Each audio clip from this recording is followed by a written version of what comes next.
All right. Sorry for making everybody wait. We had some technical difficulties, but we made it somehow. And today we have 3-6 cancel. Hey, what's Everybody, going on? everybody clap. Yay. And I do see that there are some people in chat. So Andy, welcome to the stream. Ted Turtle, Leafa, and me saying check, check, check. Ted Turtle, Coco the Weiss Cat featuring 3-6 cancel and casually Weiss Schwarz. That's pretty good. Coco is over here. You might actually pick up her snoring on my mic depending on how it's feeling. I'm gonna be honest. When you sent me the audio for your reading of the Weisberg, I kind of heard purring in the background. Yeah. So if you like listen really closely to your sections, you hear like like some soft purring. You can hear that in like a decent bit of the videos I do myself. Like if you listen in really hard, not that you like want to turn me up that loud ever, but you can hear it sometimes. It's there. Yeah, so do you just let Coco just like walk around everywhere or? Well, I mean, in the house, she's not limited to anything except like the garage. I don't want her to go in there. But when it comes to the studio, there are times when I have to take her out. Yeah. And close the door. And those are mainly when I'm like filming tabletop stuff. Oh, like yeah. the Kodamine Kirei tabletop tech I did yesterday. I had to have her out for that because otherwise she'll walk all over the cards. Now, yeah, we did play a match. Yeah, we did play a match, and we did. half of the half of I was talking to the girl after our match, and she was like, "Is that a cat?" And I was like, "Yes." She was like, "Are you looking at cat videos?" I was like, "No, I'm playing a match." Like half of your screen was the cat. Nothing against you. That was very funny. No, nothing. That's all good. I mean, that's kind of intentional too. I mean, when it comes to filming around Coco, the entire reason she even became part of my channel was because when I was first making videos, she absolutely would not leave me alone. So I just kind of rolled with it. Yeah, and it's kind of been a thing ever since then. And like even when I put her out, it has to be like limited amounts of time because she'll like scratch at the door, she'll meow, and that kind of mangy meow she does. If she can't like be near me when I'm home, she's not happy. Oh, that's so cute though. So like when I'm filming and doing Discord games too, the strategy I found is to kind of give her a spot on my desk, and that's why so much of that desk is dedicated to like empty space so she can lay down without actually, that makes sense. Yeah. Messing up the playmat and everything. I mean, she's there right now. Actually, she's sleeping. Yeah, yesterday, over in the community Discord, we were playing a match, and Coco took up half of the webcam, just laying down. It was pretty funny, and then you started tickling her feet, and I was like, like I'm not gonna lie, kind of jealous, because I'm like really allergic to cats. Like I can't have a cat. Like my nose, like I was very allergic when I was a kid. Really? What changed? I don't know. I have no idea if I grew out of it or like if it was a sickness I had or if it's some like alien parasite that just left me after a while. But I mean, when I was a kid and I went to like someone's house with a cat, I couldn't breathe for like freaking hours. But then in college, I actually learned that this one guy who I used to visit a lot, who was, you know, living in a house that was what I thought was filled with dog hair was actually cat hair. And then I was like all puzzled as to why I wasn't, you know, seizing up respiratorily, but oh wow, you know, I guess I just wasn't allergic anymore. So when I got my own place, I bought a cat. That's nice. I always wanted one. I was actually, when I was first starting, because I knew I was allergic to cats. When I first started making like YouTube videos, I had a buddy of mine, and I was like, hey, I want to film this match, because I didn't know what the hell I was doing. And I was like, yeah, I want to film this match. Can you help me out? And he was like, yeah, sure. So I went over to his house, and he had a cat. And I was like, well, I'm allergic to cats. I can't be that allergic. And then, like, I think it was like 5 minutes of us playing. It's Weiss, you know, rounds take like 35 minutes. So like 5 minutes of us playing, my nose started bleeding. Like my eyes were, yes, that's what I said. My eyes like wouldn't stop watering. Like I couldn't breathe. And I was like, bro, I'm gonna have to leave. I'm really sorry. And then like we went to go eat like Wiener Schnitzel or something afterwards. But Wiener Schnitzel. Yeah, I don't know if that's a thing in your part of the world. Can I swear on this stream? What? Like some of those. Can I swear on this stream? Because sometimes it like slips out. I don't know. Absolutely not. This is a good family-oriented channel. Yeah, No, I'm kidding. You don't curse though in your videos. You don't cuss though. I curse occasionally. Really? Like in I guess I like don't do it it's often. never I've never paid attention to it. I don't do it often, but like when I write the scripts, I try to remain true to what my actual reactions would be. So Yeah. I try to capture those in my reading. And like in my slime video I'm working on right now, by the way, for anyone watching, I'm working on a set profile for Slime 2 before it comes out. Actually, going to be ahead of the game for once, hopefully. Hell yeah. I mean, I do swear in that sometimes, like especially when I'm talking about the 3/5 event Drago Buster, because you should definitely swear when looking at that card. It's so good. I'm looking at In my most recent script, and I just have the word "fuck yes" just there. Like, oh man. Speaking of Coco, though, going back to that, Luna Peon asks in the chat, hope you guys are having a great day. Curious how old Coco is now. Coco is about 4 or 5 years old, I believe. She Oh. was a rescue from the Humane Society, so I'm not sure of her exact age, but Mm. the story for that, for anyone who gives a crap, is that she was brought back to the Humane Society after being like adopted from some other place. I don't know, but basically, family bought their kid a kitten, and they grew out of being a kitten, and they brought it back to the Humane Society. Oh wow. But when I just moved into my place and wanted a cat, I needed a full-grown cat, not a kitten, because I just wasn't home enough to take care of a kitten, and Coco was perfect for that, so I brought her home. Did you name Coco, or was that like a name from I the? did name Coco. Oh. Her actual old name was Lucina. And like, if I played Fire Emblem, maybe I would have kept that. I But was gonna say, wait, isn't that a Fire Emblem name? I'm pretty sure it is. But like, I've never done anything with Fire Emblem, so I don't Yeah, know. I actually named her Coco because of her tones on her coat, because it reminded me of like hot chocolate. oh, not because of is the order a rabbit? No, that's another thing I've never gotten into. It's fine. You play English Weiss, you don't play JP Weiss. But It's true. I barely own any JP cards in general. all right. Oh, really?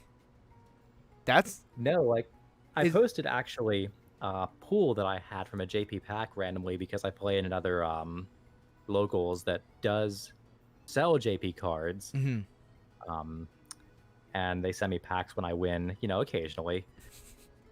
As in, they Yeah. don't ship them every time. They wait a few weeks. But Yeah. I got some Mukusho Tensei packs, and I pulled the 1/1 SP Eris out of it, and it's like the only Japanese SP I've ever owned in my life, and those are the only Japanese packs, besides the one they sent me previously, that I've ever even opened. Really? So is there a reason why you just stick to English, or is it just because it's in English? I mean, primarily it's just because it's in English, Mm. but I was introduced to the game, well, technically introduced, like actually playing the game for the first time in English. I attended my first locals, and all everyone had was English, so that's all I've been doing. Ah, all right. So I was gonna tell a story about how I almost adopted a dog, but since we're going into the wise stuff now, I have a. I'll tell the story a little. Someone in chat remind me later to tell this story, but I'm like a strong believer that Weiss Schwarz is never a person's first card game. Like it's almost never a person's first card game. So for you, what was the very first card game that you played, and why was it either Magic the Gathering or Pokemon? It was Magic the Gathering. I knew it. Pokemon. I think I've told you like multiple. No, I don't think so. No, I make No, jokes about it's Magic always and, it's always Magic. It's always Pokemon. I've never met a person where Weiss Schwarz is their first card game. No, I don't think Weiss Schwarz is the first card game for like 99% of the player Oh base. yeah, definitely. So Magic It's the Gathering. definitely like, hey, do you like TCGs? Do you like anime? Well, hey, have I got the shit for you? Yeah. In fact, I'm pretty sure that's like my intro pitch in my how to play video. Really? I'm not gonna lie to you. I have not watched your how to play video because I know how to play Wise. I'm sorry. You're not missing much. So No, it was so Magic the Gathering. yeah. I played Magic ever since I was in college. And not to date myself here, but I did graduate like years ago. Not that old, but I'm not Yeah. a youngster. Neither am I.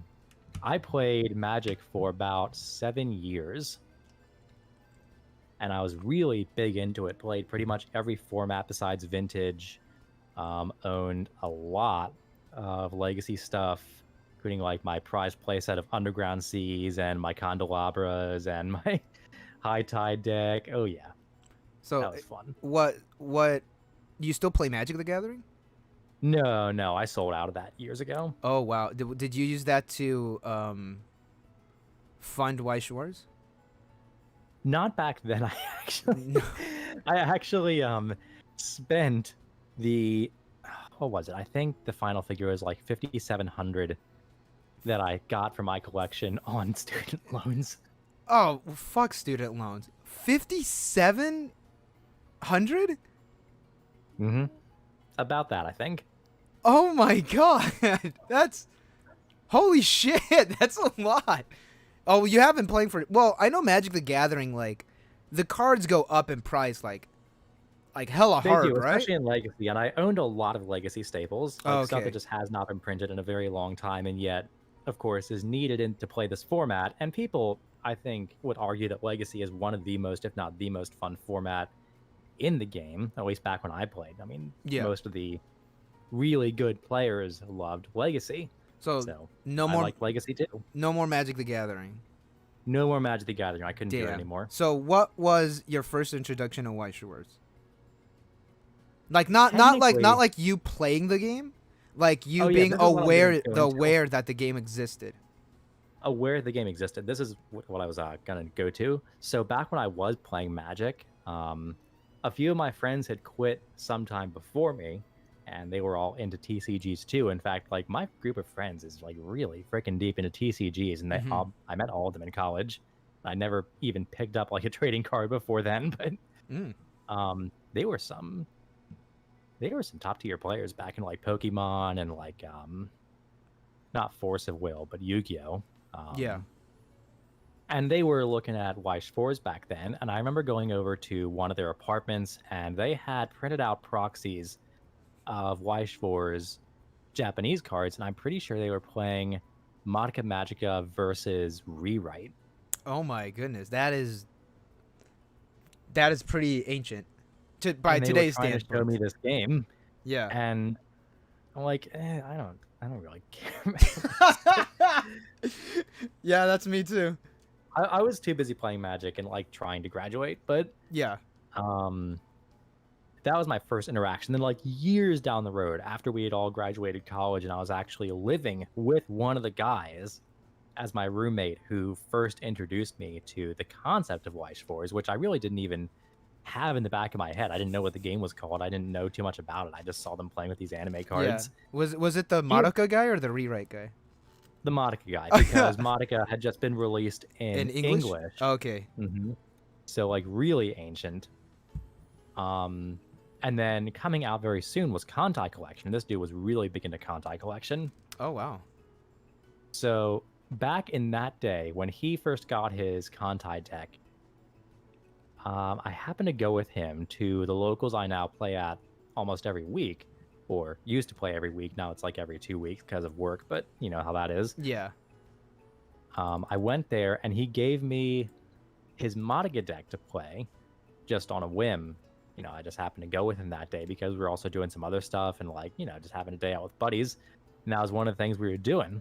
And I'd been out of Magic for a long time by that point, and I was kind of craving that card game, you know, vibe back in my Yeah. life. So I was very willing to go with him. And he gave me a berries and cream deck. I don't know if anyone remembers what that is from Madoka Magica's set 1. This is before set 2, of course, even came out or anything. But it was just like a +2 soul beater deck with Saikas, and like it didn't even run Saiga's Wish, I don't think. It was just like Damn. level 0 Saigas and Yeah. Mommies, just this +2 soul beat stick deck. And I played against like Fairy Tail, I played against Kantai, I played against Project Diva. And back then I was kind of into Project Diva. So I'm like, yo, this game has Project Diva, that's pretty lit.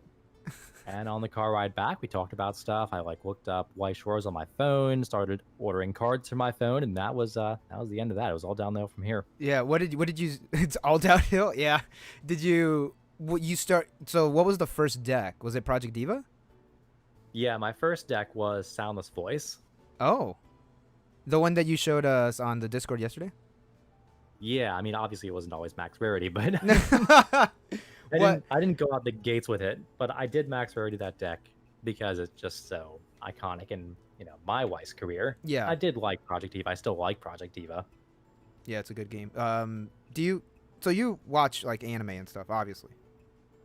Not as much as I used to, but I'm Yeah. definitely You, like a you, weeb. yeah, you still okay? Okay, that's I. Yeah, that's what I was gonna say. Cause like, from what I've seen is that most Magic the Gathering players aren't, like in an anime, and I think that's like a prerequisite to get into Weiss Schwarz. You have to like anime. You have to Oh like yeah, for visual sure. novels and like all this good stuff.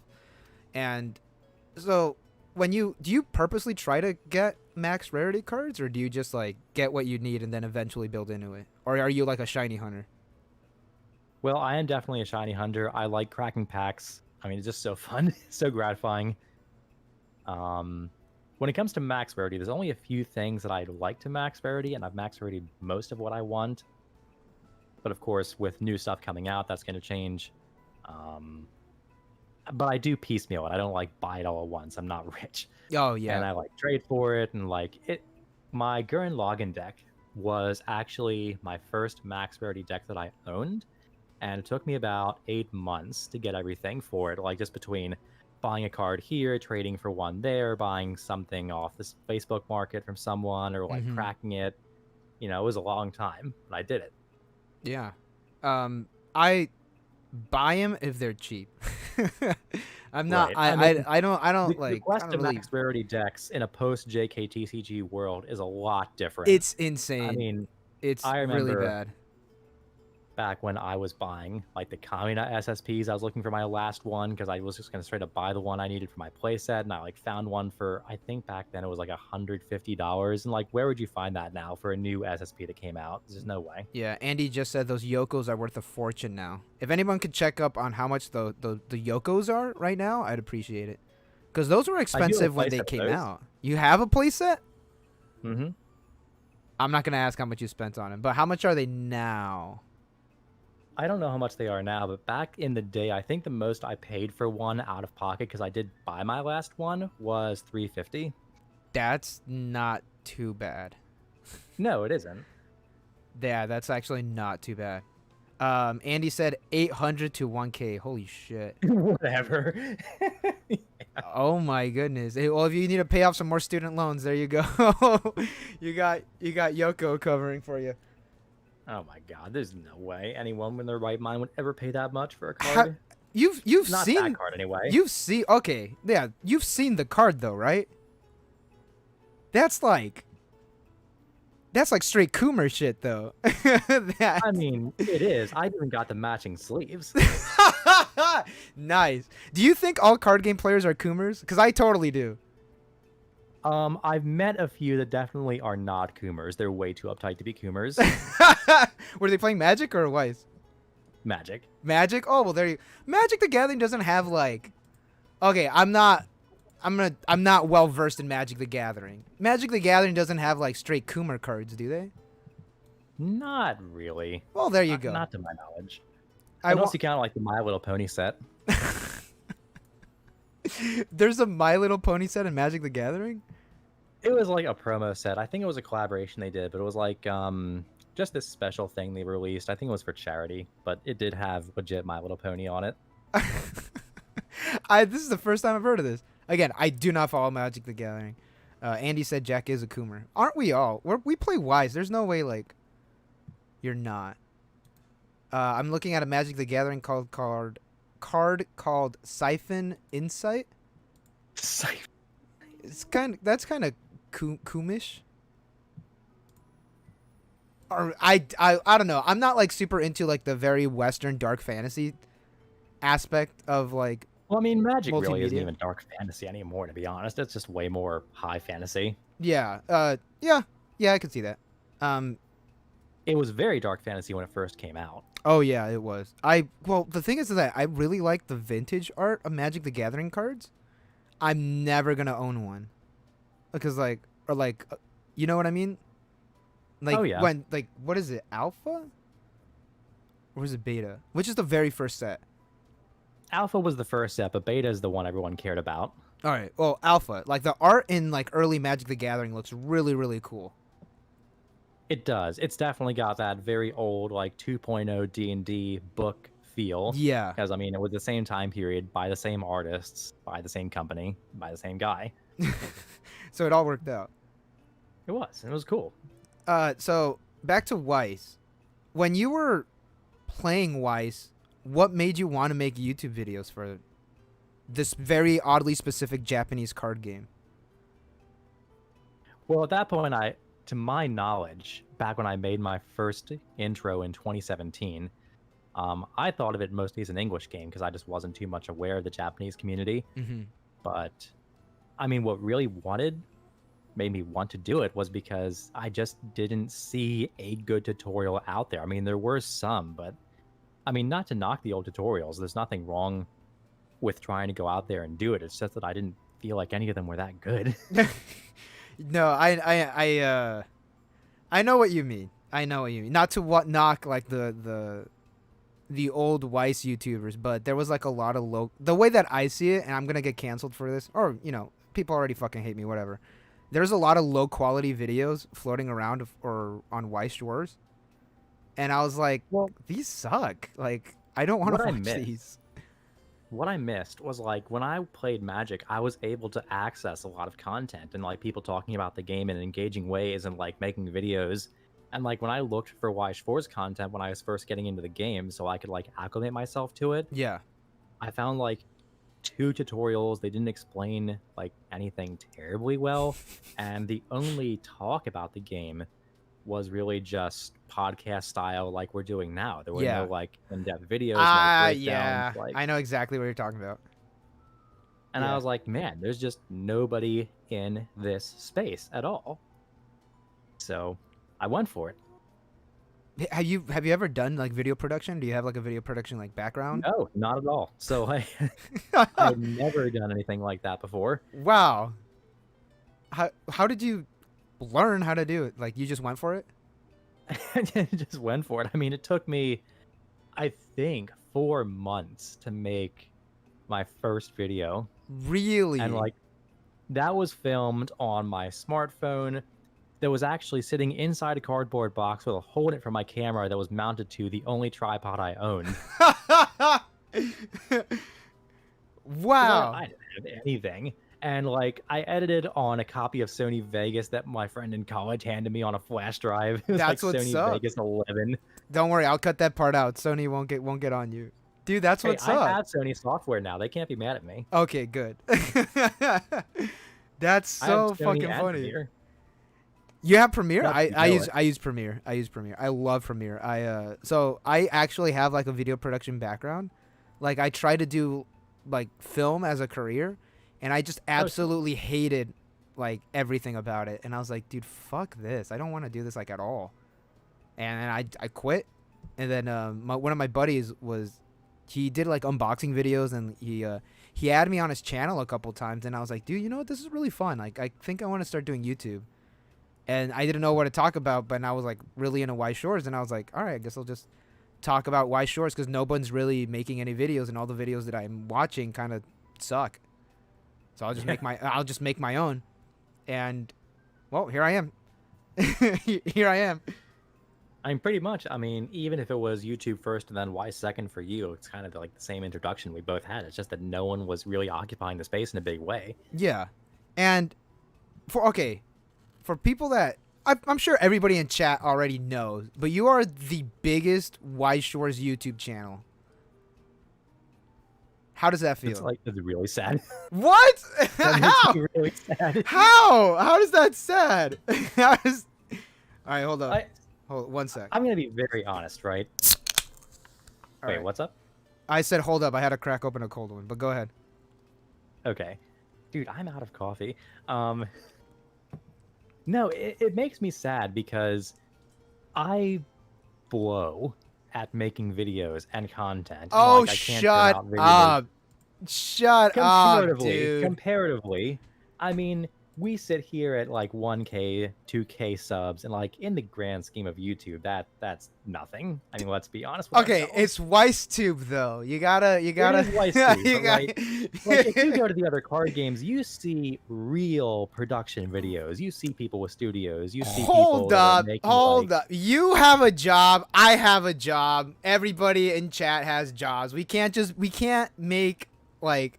Plus, well, no, we can't. But like Weiss Schwarz doesn't have someone who doesn't have a job and just does this. Bushy Road, pay us, please. Bushy, please. You know, I used to say that I don't take payment because I use too much copyrighted content in my videos, but like YouTube has been way more stringent on what I can put in my videos now. So it's like, well, you used to was it you that used to show anime clips? I mean, I showed some anime clips, usually without sound, but what I used to do actually was make little intros using parts of anime openings and like putting card art to their actual screenshots, and that was a big fun thing that I learned to do back when I was first learning how to edit. Like my first few videos on like Attack on Titan Set 1, I did a full Titan intro to like the Titan song, like I want to sleep with the bees and the eagles. Like, Yeah. that was fun to put together. But like I actually recently redid the slime one I made for Slime Set 1 like 2 years ago, which got hit with a copyright strike. Not a strike, copyright takedown. Yeah. Luckily I don't have any strikes, but Oh, the I made a new video got one. taken down? The song after I fought it just got muted. Okay. Okay, good. But I made a new one that used significantly less of that same opening. I thought it was safe, and I made and in the same style because I thought it was cool to redo it after all these years. Now that I was a little better editing and like I've got new software, and I tried to upload this 15-second clip of it just to test it, and it's blocked everywhere. No one can watch it. Oh no. I haven't like, I haven't I gotten guess. yeah, it's I don't know. It's tough cuz all of my early videos cuz I was really into Nisekoi and that was like my first Weiss Schwarz set. Oh, and I forgot to ask you what your we'll get to that. I just flat out just used the music from the anime. And like all of my like early videos all completely ineligible to be monetized. Every single one of them. Just because I was just like I didn't think about like oh, I probably shouldn't be using copyrighted music. Like it just never occurred to me. No, I mean I was kind of the same way back in the day because I very much grew up in the era of YouTube where copyright shit was everywhere and like it was no big deal. Oh yeah, did you used to watch anime on YouTube split into 3 parts in 480p? Yeah. Oh, those are the And days. then like eventually you had to migrate to shit like Kiss anime. Oh, absolutely disgusting. Yeah, I know your pain. I know your pain. What were we talking about? Like what led into I this? have no idea. I don't remember. What was your first Weiss set? Like what was the first one you bought into? Project No, Diva. wait, hold on. No, wait, what was it? I just remembered what we were talking about. Project Diva. Oh yeah, we did it. You did mention that. Yeah, Silence Voice was my first deck, and then I made Project Diva, and my second deck was also Project Diva. I made like an Intense Voice of Hatsune Miku deck, and for anyone who doesn't know, Intense Voice of Hatsune Miku is a 3/9 event from Diva Set 1. And when you play it, all your characters, I think if their damage is canceled, they get to restand. They all get that ability. I'm pretty sure that's how it works. Oh wow, it's But on it's a. been like actually years since I bought that deck out. Oh, bust it out. Also, might. Leafa said R.I.P. Kiss Anime. So okay, so you're the biggest Weiss Schwarz YouTuber. You said that's bad because of our production value, but the way that I see it is like in a vacuum, it should be fine though, because like for Weiss Schwarz, which is not the biggest card game, like because like for Vanguard, the biggest creator there is Different Fight. And he gets like invited for like Bushiroad and stuff. Do you think that since you are, in a sense, the face of Weiss Schwarz YouTube, to a certain extent, you don't actually show your face. Do you think Bushiroad will ever like ask you to like do something? I really doubt that, honestly, because from what I understand about Bushiroad's English division and like just from my other experience from Japanese companies who have American or like just Western divisions in general, they don't do terribly much community outreach. Mm-hmm. That's such a stark contrast from Yu-Gi-Oh. Like Yu-Gi-Oh they always have like content creators like doing stuff for them. Same with and I want Bushiroad to start like asking us too. I mean, they're not obviously gonna ask me. I'm too critical and I'm too much of a shitheel. I think that because they've asked what Shizu Cats, they asked Boats Don't Sink to do commentary, and they asked Different Fight to be on the live stream.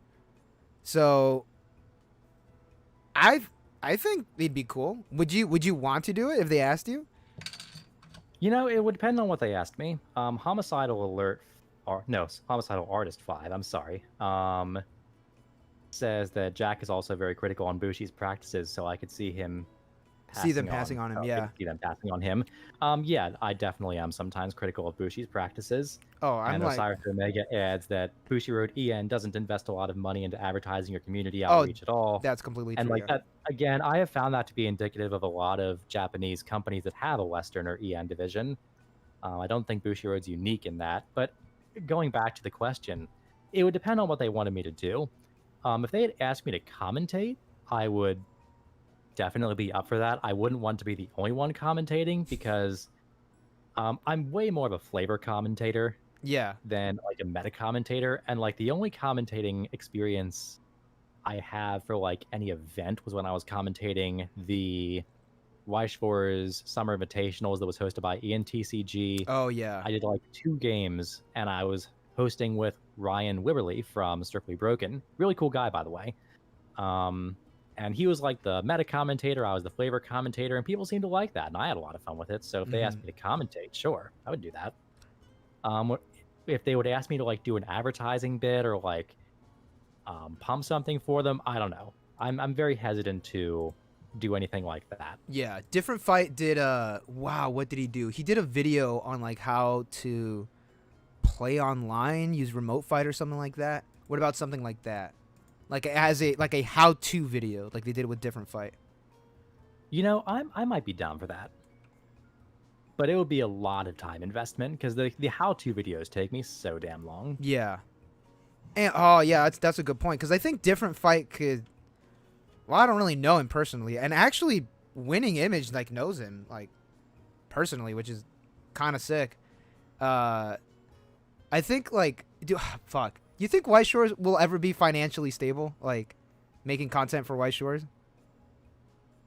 I really couldn't even comment on it. Honestly, I've actually never turned on the monetization on my channel, so I have no idea. Really? Dude, that's fucking insane. You could at least be getting like $30 a month. Ooh, $30. Hey, that's 30. That's like at least a family meal at McDonald's. It's at least true. A family meal. So But no, I've never turned it on because I just don't want to fight with YouTube on it. Like YouTube copyrights, YouTube guidelines, you know, adverts, and like keeping things friendly. And yeah, I get you. I mean, but again, you like rarely cuss in your videos. Even then, I don't want that kind of stuff to be influencing the content I make. I just don't. Yeah. Okay, I think I said this in the community Discord for your channel, in that I really, really want to keep what I'm doing with Weiss Schwarz and what I'm doing with YouTube as strictly a hobby. Mm-hmm. I don't want to monetize it in any way because I've monetized my hobbies before and it really ruined them for me. So I just don't want to do it. Damn. Like you feel like you're going to be pressured to do like videos and stuff? Stop enjoying it. Like it becomes something I have to like force myself to do and not enjoy and feel, oh, I have to put this video out. Oh, I have to put this video out. And it's like, yeah, I get you. If I was monetized for Weiss Schwarz, right, and I was making content for like a Patreon or something, like I had a Patreon for 3-6 Cancel, I'd feel very pressured to put out more videos and like it would stress me the fuck out. Yeah. Oh, I get you. I honestly like having like members only videos for me, like on my channel. Everybody that's a channel member, cover your ears. Wait, you're a channel member too. Cover your ears. I'm like, what the fuck do I make? Like, I don't know what to make. Because, like, everything that I make is up on the main channel already. Like, okay, because so I started doing the local reports, which, I don't know. I don't know if you've seen one, but most of the channel members really do enjoy seeing that. And then I have seen that. oh, thank you. And then I was thinking of making like a haul video every month, and I actually finished filming one, and then I realized, wow, I don't buy that much shit, which is good. Like I traded like know the solution to that problem. what's up? I said, you know the solution to that problem. Just buy more stuff. Easy, easy. So like I thought like I made the local report video, and because I saw this YouTuber that I really, really love called MBT. He's a Yugi tuber, and I saw him like his very first one. He like uploaded on Twitter, and I was like, wow, this is really cool. I'm literally gonna steal this idea. And so I did like 3 of them because like, you know, I do one a week. And then I saw his most recent one, and it is just pure meme shit. And I was like, oh my God, I need to make my videos like this now. Because like his videos are so, his local like him at his locals are so fucking funny. And then I was like watching mine, and I was like, damn, I'm just talking to the camera, talking about how my locals went. And Homicidal Artist said, your local videos will be tough because people curse there every so often. Dude, I don't know what's up with card game players, but at my locals, like everybody cusses.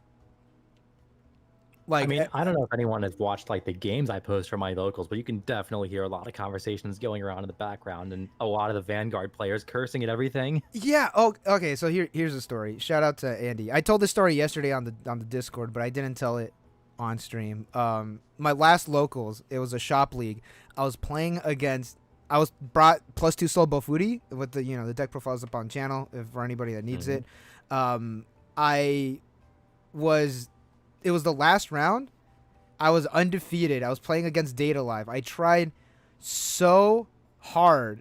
All I needed was 3 points of damage to win. I had the Sally Restander. I had 2 of them. Then I had the Musashi. The Musashi stuck.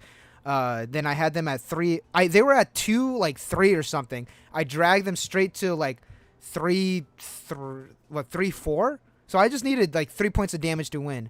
The Data Life player canceled on 4. I was so angry. I punched the table and I scared everybody at my locals. And Andy, who's actually in chat right now, could attest to this. The look of fear that I saw in his eyes, because he was like sitting across from me. Now, he wasn't playing Data Live. He was just like sitting behind the Data Live player. Like, I felt so bad. I couldn't handle it. But my locals is so small. I don't think having a camera literally anywhere would be feasible for the store because it's extremely small. So I don't know about, and everybody cusses too. Then I got people coming in like trying to sell their Pokemon stuff. There was like a dude he was wearing Supreme Yeezys. He had a Gucci handbag. And he was, I'm not making this up, and he was like trying to buy the vintage Pokemon stuff, and I was like, okay, this guy. Yeah, I get it. You watch Logan Paul, my guy. Like, calm down. Adam said, hot take, people that play Bushy Road games get... Dude, I was so close to winning. I would have topped. I would have gotten 5 booster packs of Heaven's Field 2. I'm angry. I was robbed. Fuck Data Live. There, I said it. Fuck Data Live. Yeah, I hate Data Live. I hate playing against it. Every time I play against it, I'm always like, dude, I might as well just scoop. I'm going to lose now. It's not a fun matchup. Like, not even a little. No, I honestly do not like playing it. So you do go to locals. Do people recognize you? Well, I mean, you don't show your face, so it has to be like very...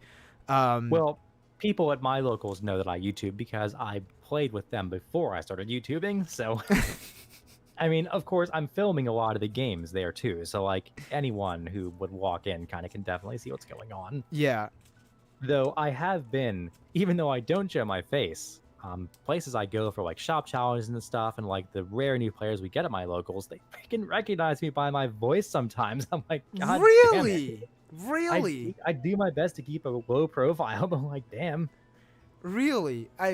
That's that's insane. I've had... Every time I go to my locals, there's always somebody's like, hey, you make YouTube videos? And I'm like, yeah, I do. Like, I don't know. I'm like very... embarrassed, I'd say, that I make YouTube videos. Like, I know I should be proud for like the content that I make, but it's like an embarrassing hobby, you know, for me. Well, I mean, Because yeah, I it show kind my of I show is. my like how well are you in self promotion? What, me? Yeah, like for How self well do I promotion. do in Yeah, self-promotion? do you like post in the Facebook group? Do you like post on I Twitter? don't You, like, or and is I'll it just actually like say this all much. organic? Is it all organic through like YouTube search and stuff? It's pretty much 100% organic I because fucking hate you. back back when I first started my channel, it was actually a very big struggle for me because I just don't like social media. I don't like being out there. I just value my privacy. I don't want like employers or like people I don't know looking at what I'm doing. So Oh yeah. I've never been out there. So like starting a YouTube channel was kind of a big struggle for the first part of it because I didn't want to show my face. I didn't want to be out there. But at the same time, I did want to make content. So like that's Yeah. actually why I don't show my face. Oh really? I thought it was just like as an aesthetic choice, No, not like it's a purpose behind it. no, there is a purpose behind it. I just don't want to be out there on that level. Oh man, what does that say about me though? Like look at my profile picture on screen right now. It's literally me, hard styling next to a penguin.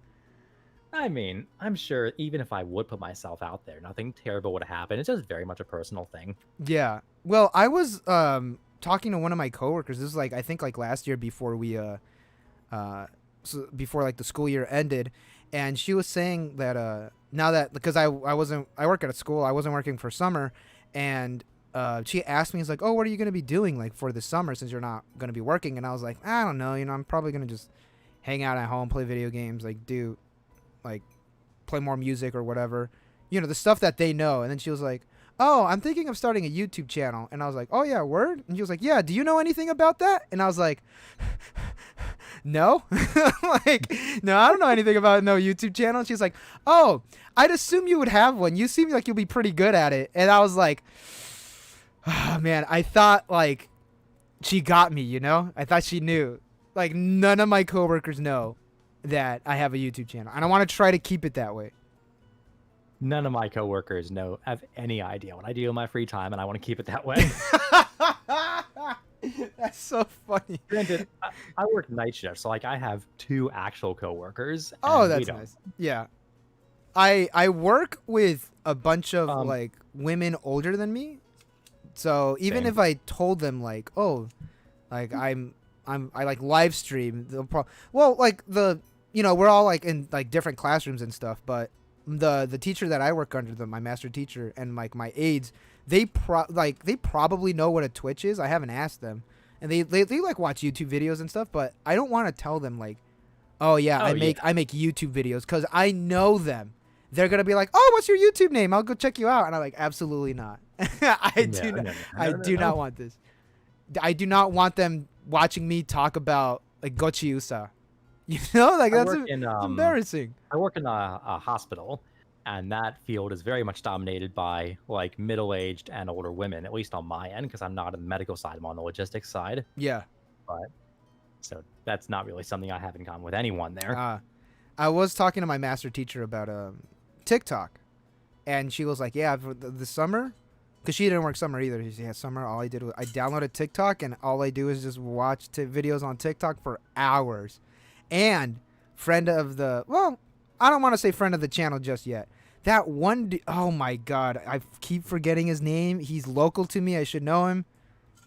Somebody in chat will probably remind me. The dude that does TikTok videos for Weiss Schwarz.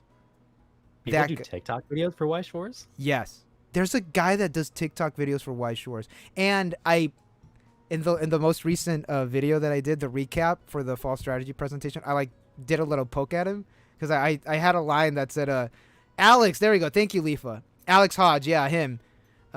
He makes videos on TikTok about Weiss Schwarz, and I don't remember who it was, but somebody said that I should also make a TikTok for my YouTube channel, and that like that way I could get like more cross streaming, like, because like when I stream on Twitch, you know, I get like people get redirected to my YouTube channel, my Twitter, people get redirected to the YouTube channel, like that way, that like cross platforming. I think it's like a term for it. But then I was like, what the fuck am I gonna do on TikTok? like I don't know what would a Weiss TikTok video be? I have no idea, and I don't even have the TikTok app downloaded, and I'm gonna do something that you're a little more famous for a second and try to do it right.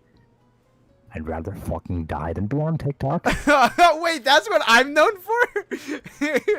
Peeking It's something I remember from your videos. Okay, in my live No, streams, nothing I against love TikTok peeking. creators, it's just not for me. It's totally not for me. Okay, hold up, back up. I'm really known for peeking the microphone. Leaning in close, getting in there. I just remember you doing it a lot of your other videos. It sticks out. I don't know. It's just something I remember. I think I do. I think that's true, though. I think Dark Gamer said throwing your deck against a wall. For TikTok? As TikTok content? Or what I'm... Okay, first of all, Cloud chasing no. is a disease. First of all, I did not throw my deck against a wall. That was, what's his name? Stock Swap Games. That was a Stock Swap game story. That wasn't me that threw my deck at the wall. But, oh, no, wait. Okay, so, never mind, Dark Gamer. I get the reference. I remember saying that if I get, like, a certain amount of followers or something, I'll film a video of me throwing my deck against the wall when I lose. But, yes, I agree with you. I will not down... Like, okay, hold on. I'm going to go on TikTok right now. Can I even go on TikTok on desktop? Hold up. I have a TikTok expert next to me. You can, that's how I view any TikToks anyone links Really? to, like a once in a blue moon. Honey, can you go on TikTok on desktop? My girl said she never tried it. She said she doesn't have... You have the app, right? Yeah, she has the app, so there's no reason to. Are we just out of touch? I think we are. Oh, this might be. We're out of touch. Oh no. All right, if this video goes to 10 likes on stream, I will make a TikTok. Do I have to dance? That's a thing, right? Like, you don't dance only on TikTok, right? All right. I'm gonna every video that Alex Hodges makes, I'm literally gonna steal it. Shit. Okay, so there's 4 likes on this stream right now. There's 7 right now. Oh shit. There's 9, 3, 6. Okay, so how about this? I'm moving the goalpost. If we get 100 likes, no, there's 11. Let's go. Rolly, welcome to the stream. You peak a lot less than PGH Weiss Schwarz. Yeah, that's true. That's true. All right, I'll make a TikTok. I don't know what. Grandpa 36 Cancel and Grandpa Lunchbox. All right, I'll make a TikTok if you make a TikTok. That's going to be a no for me, Chief. Why am I the... Dude, okay. Because you made the commitment. You laid down the cards. You got to do it now. Man, there's no cards in my hand. All right. Okay, let's see here. TikTok. Okay, there is... All right, I'm on TikTok, and you're probably hearing this video. Okay, what if I look up Weiss Schwarz? Okay, hold up. Give me 1 sec. We will be right back.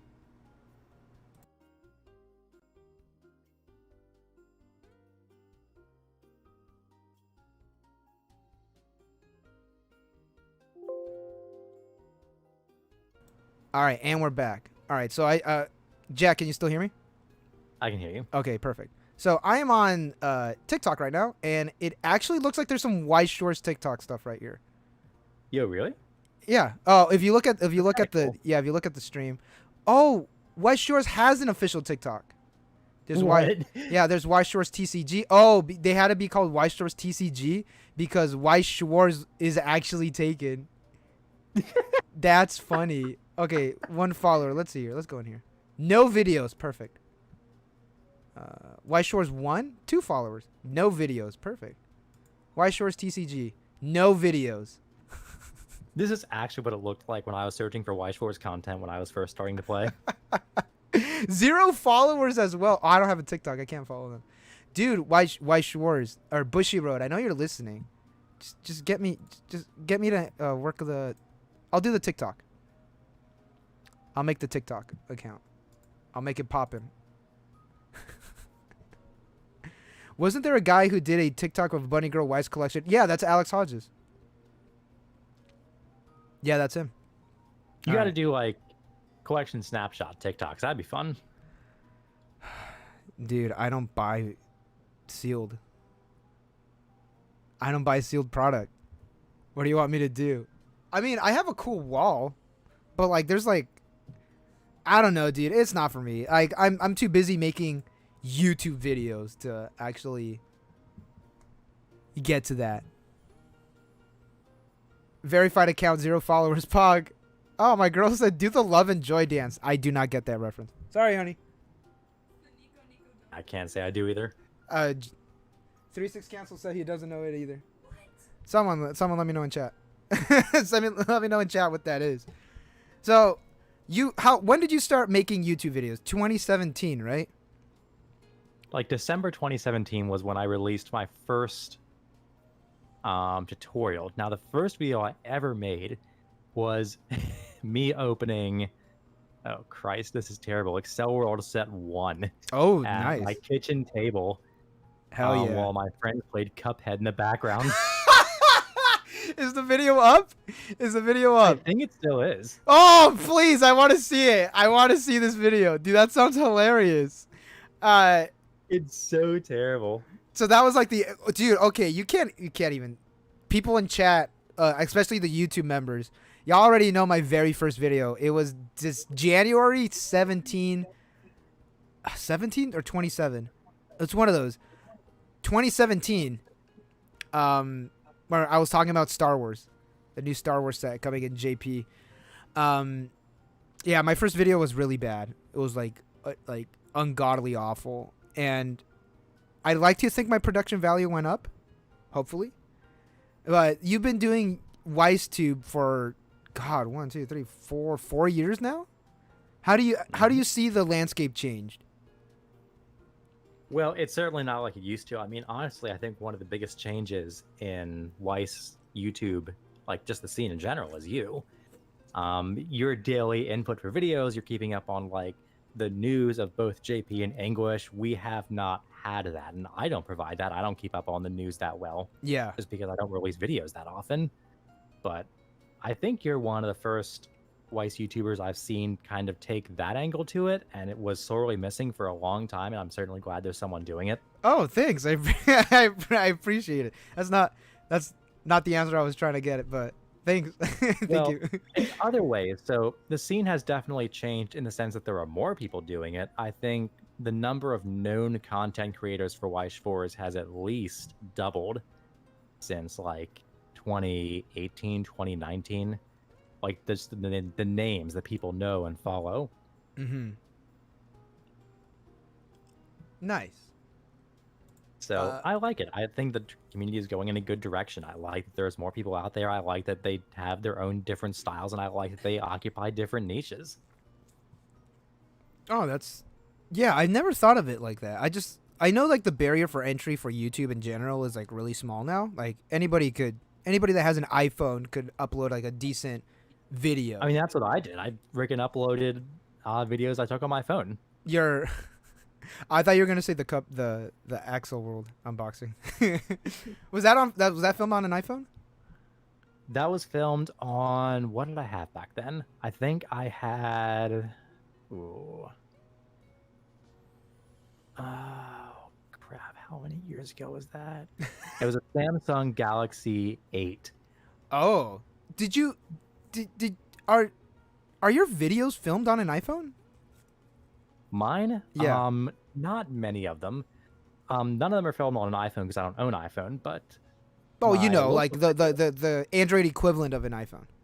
Sure, yeah. My locals videos are. They actually are filmed on my phone because my phone now, which is a Galaxy Note 20, films better than, like, the GoPro I bought a long time ago, which is really sad. Oh, I was about to ask, what's your equipment setup? Terrible. What? Because I use a Sony Alpha 5K for my main camera, and it only shoots in 1080p, but it is 23 megapixels. It's a really, really good camera. It has a front-facing screen and everything, so I could like see myself, like actually film it. I use a Blue Yeti. It's like, an entry-level condenser mic. I don't have a mixer. It's just plug in. Sure. What is the...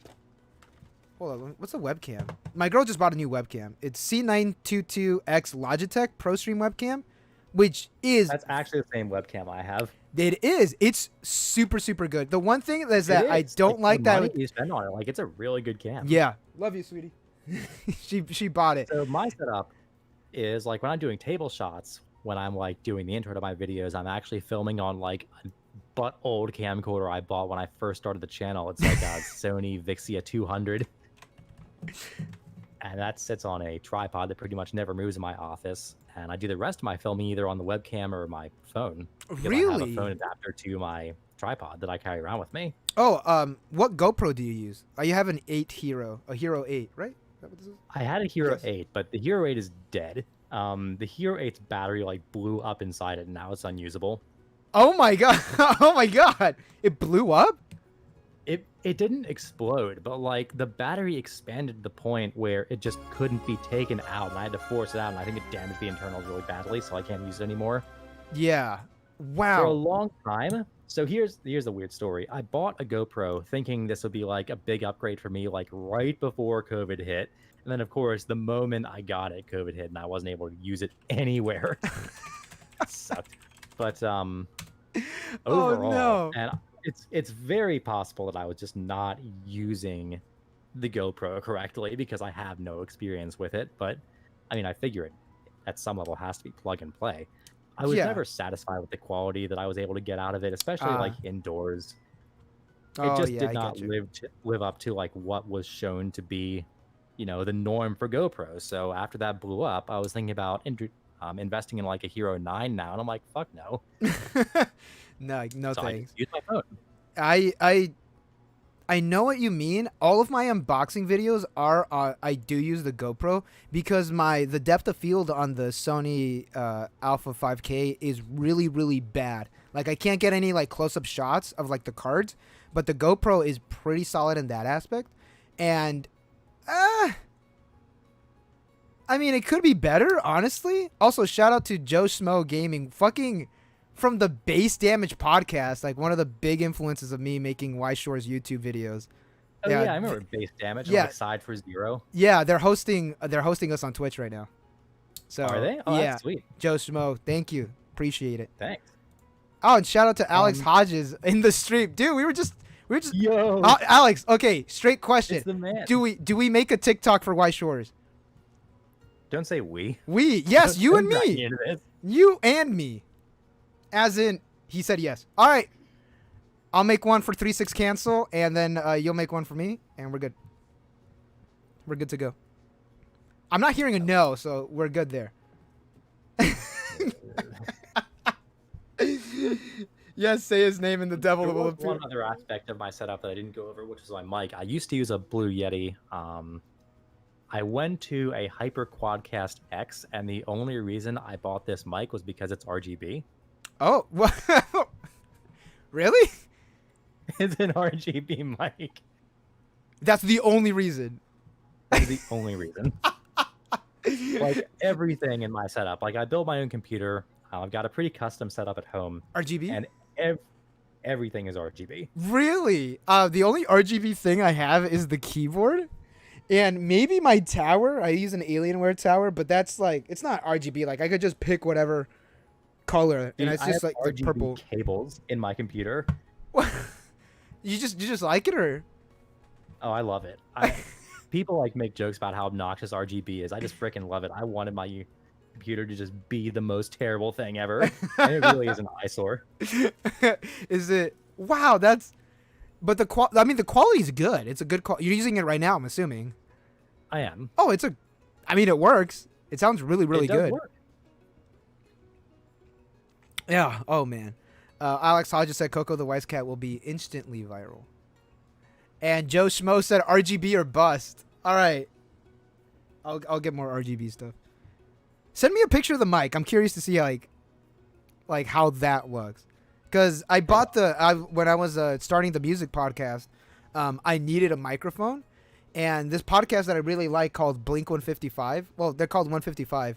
They all they did was talk about Blink 182 songs, and they talk about like punk songs now. They made a really big deal that they bought, or that one of the hosts bought a Blue Yeti microphone, and like you could tell like the quality like really went up. And I was like, well, if I'm gonna start a podcast because of COVID, like the lockdowns and everything, I might as well just buy a microphone. Then I was using it, and I remember the very first video I set everything up. I set up my lights, my camera and everything, and I had my microphone in front of me, or to the side of me. And then I was thinking, why don't I just use my microphone as the audio instead of just using the camera audio? And then I did it. Like, I set up like the recording software and everything. I hit record on the camera, and I did everything. Like, I filmed it, and then I was like, all right, I'm ready to go edit. Now, you could probably notice I forgot to say I hit record on the audio. So I don't remember what video it is. It's an episode of This Week in Weiss Schwarz. My microphone is in front of me, but it's still using the camera microphone because I forgot to set it to record. So, God. By the way, I just sent you a picture of basically what I see. That's like my main part of my desk, and it has the microphone in it. oh wow, that's the. I expected the color to be on the base, not on the actual like microphone part. That's really cool. I'd show it on stream, but I don't know how. I don't care. You can show it on stream. No, I said I don't know how. Oh. I don't want to just drag it. I can't just drag and drop it. Nope, that did not work. Okay, whatever. Imagine an RGB. Microphone. Yeah, just imagine an RGB microphone. You'll be good. All right, there we go. And what were we talking about? Oh yeah, the setup. So you've upgraded quite a bit. Is there anything that you'd want to upgrade? Eventually, if I keep doing this, I would like to invest in like a DSLR camera. Yeah. But like that's a big step. And considering that like nowadays, the cell phone I have, and like even the cell phones that are being sold as like not flagship models, they record better quality, like just out of the box than most low-end cameras, if I'm being honest. Yeah, it's like the Sony that I have, it's a mirrorless camera, and it's pretty good. But What? Did you look at the chat? What? what happened? What the fuck? Alex, why would you do that? Why would you do that? More Weiss creators, please use this to buy product to open on TikTok? Holy shit. Why would you? No, you should have used that money to buy more product on TikTok. For TikTok. Thank you so much. I appreciate it. I'll give 36 Cancel some of that money. Shoot me your PayPal afterwards. I'll send you some.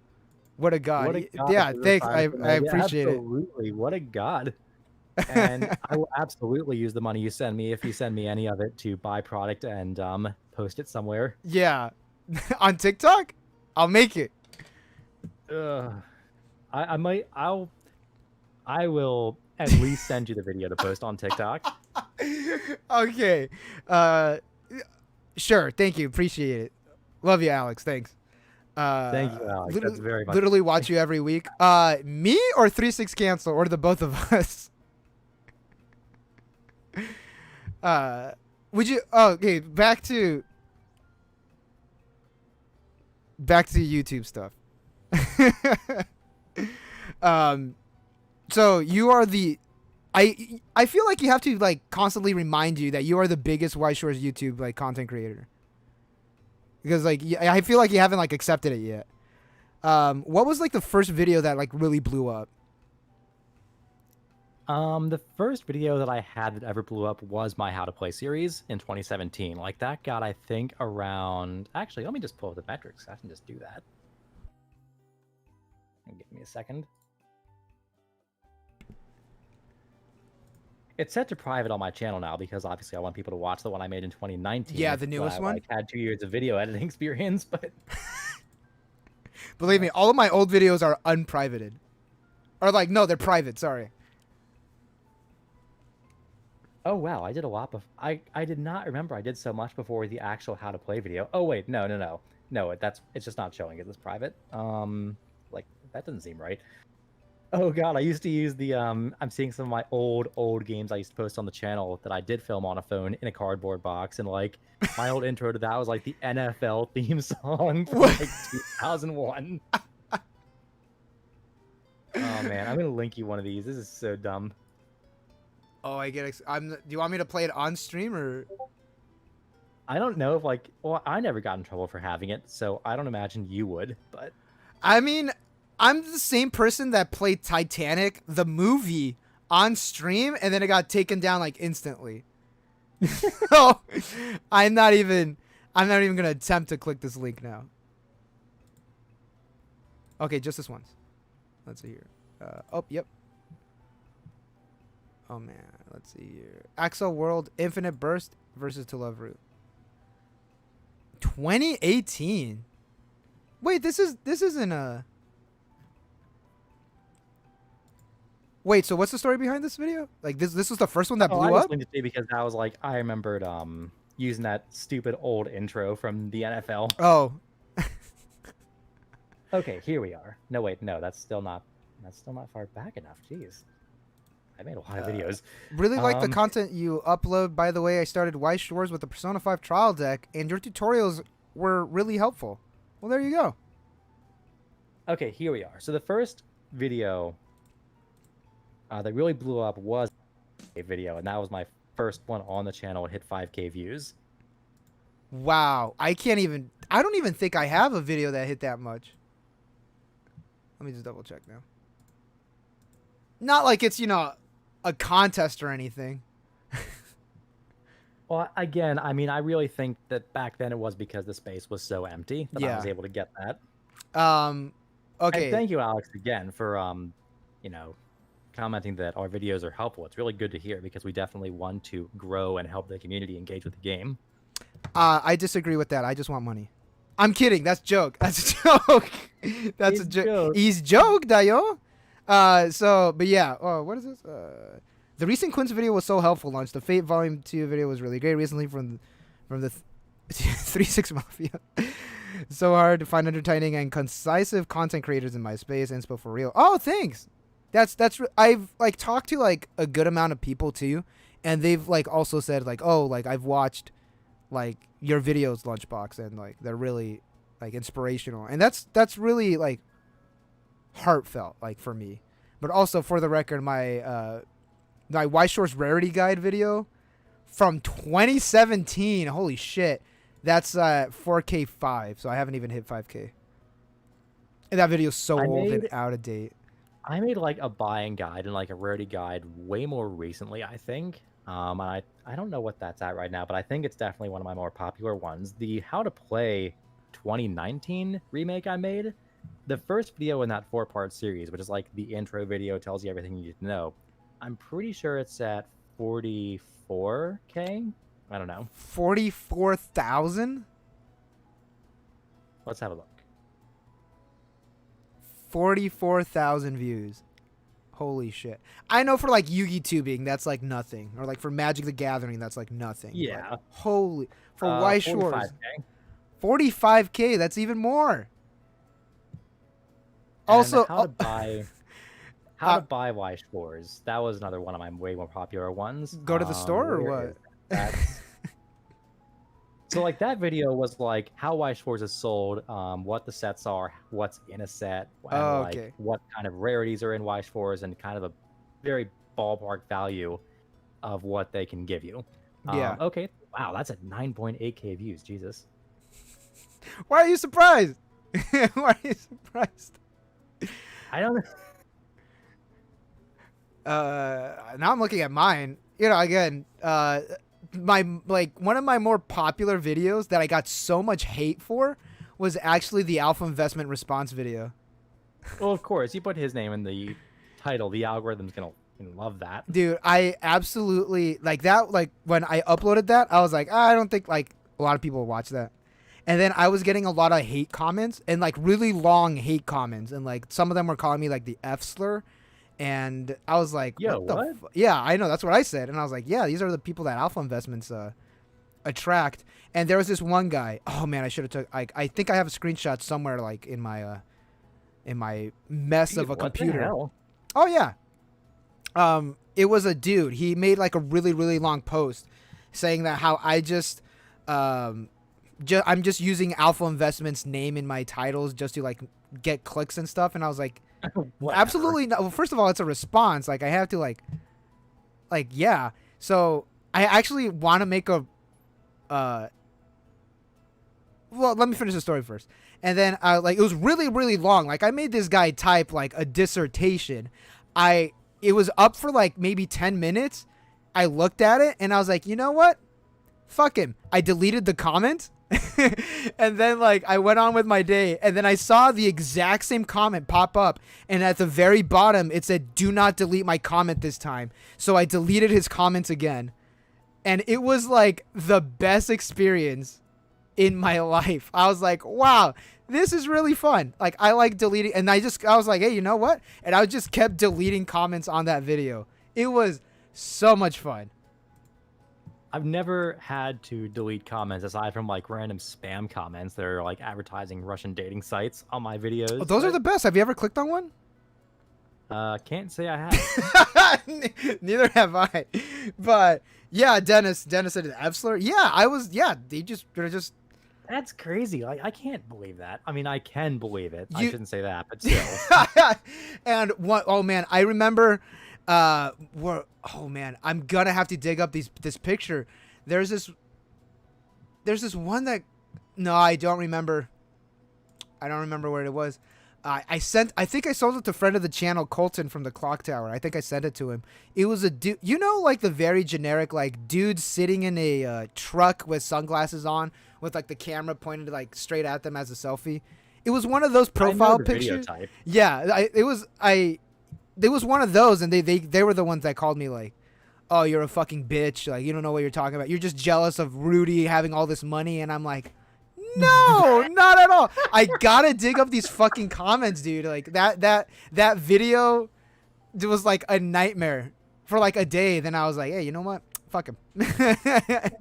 Yeah, I'm just gonna put this out there. That kind of culture is a huge reason I left Magic the Gathering. The community was like the biggest reason I left Magic, and that is a huge, glaring example of the kind of shit you would encounter. Yeah, I mean, you guys had like the quartering for like a long time until you got banned. I remember the quartering. What? That guy used to be like actually, you know, like on subject before you like went crazy. From commentary videos that I've seen on the internet is that he started off like as a claw game channel. Like he just like went around different arcades and playing claw games, and then he just got off the deep end. Dude, that guy went nuts. He went fucking bananas. I was reading like oh man, when I was first starting off, he made this video about Magic the Gathering, and like how they're gonna change the text from his or her to just their, and he made like a 15-minute video on like how that is like an issue, and I was like really deep into that stuff too, like Pepe and like. Oh, him, yeah. But like Magic the Gathering, like that was my like introduction to the like the, I don't want to say dark side of like trading card games, but like the really like reactionary side of trading card games, because I still have like people in my locals using the word trap, which is like extremely transphobic. Like to me, the way that I see it, it's extremely transphobic. They still use like the word trap, and they still use like the R slur, which I work with children with special needs, and the word retarded, like, is really offensive to me. Like, I'll be flat out and say it. Like I work with children with special needs, and hearing the word like retarded in I called people out at my locals and like, hey, don't fucking use that word. You're a fucking adult, and you're still using like that word. Like, that's embarrassing. And then I've never saw that guy in my locals again. So, but hey, we're all in for like bringing people into the card game, but fuck those people. Yeah, not so much those. And that is definitely one thing that drew me into Weiss Schwarz was the community. It was just such a huge improvement on any other TCG I'd played. Like, everyone was just chill, no one gave a fuck, and we were all just like kind of antisocial, slightly awkward, but had stuff in common weebs. Yeah. And it was just comfortable. Yeah. And no one made a scene. No one was like, flipping out. No one was, rules lawyering. No one was like being super toxic at any of the tournaments I attended. Granted, like, I've seen a few examples in regionals. Like, I could tell you some stories, but they're very far and few in between. Like, let me put it to you this way. The worst thing I've ever seen at a Weiss Schwarz regional in terms of like player behavior, like, it sticks out to me as one of the worst examples of behavior in Weiss Schwarz, was like standard procedure whenever you would sit down in a larger Magic tournament. Like, by the end of my Magic career, it was so exhausting to play some of these people in like Yeah, the Grand Prix. Oh god, it was bad. man. I think. Well, that being said, I think the worst like Weiss was the worst like Weiss like what's the word I'm trying to say? Action or whatever from like a player was from me last week when I punched the table. so I don't know. I can't really be that guy to be like, but I know what you mean. I absolutely love the community. It's there. We're on it. Like it's honestly like the one of the nicest, most welcoming communities like out there for sure. It's like, dude, I just want to play this game and I want people to play it with, and like that's the end of the story, and that's great. Yeah. Adding Cast asks in chat, do you guys feel that Weiss is a gated TCG? I imagine that you mean like, do people have to like climb a high barrier of entry to play Weiss? I think it can be and it can't be. I think Weiss is very easy to pick up. Depending on, you know, your mindset, you could definitely pick it up as just a TCG and learn how to play it pretty quickly. But like, why you would do that? I think that's the gated part. Like discovering the game, being lured to the game. I think that's where the biggest barrier to entry is, honestly. Yeah, finding out the game actually exists. Like whenever I go, sorry everybody in chat that goes to Table Salt Games. My newer locals, Table Salt Games, shout out to them in Irvine, California. They have locals that starts at 4, but I'm always there 2 hours early. And the reason I'm there always 2 hours early is because there's always someone that goes in there, like the Jake Paul fan with the Yeezys trying to buy vintage like Pokemon cards, or like people just like coming in for Digimon stuff. They always look at the display counter and they're always like, Ray Zero has a card game, or Fate Stay Night has a card game, and then here I am in the back. I just swoop in, like, yes, it does. It's called Weiss Schwarz, because I want this game to get like, you know, fairly well known. And we currently have like, well, not so much because of Shop League, because we have a lot of JP players in the area. We generally have like maybe 14 to 16 people joining, so it's pretty good. It's not the best, but is like 5 or 6 people.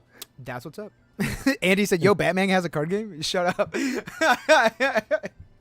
Batman Ninja has a card game? Is definitely right. Weiss is a hard sell to like normal TCG players. And I mean, consider the fact that like most big TCGs are in places that are not LGSs. They are in the card game checkout aisle of like Walmart and Target and what have you. Weiss Schwarz will never be there, ever.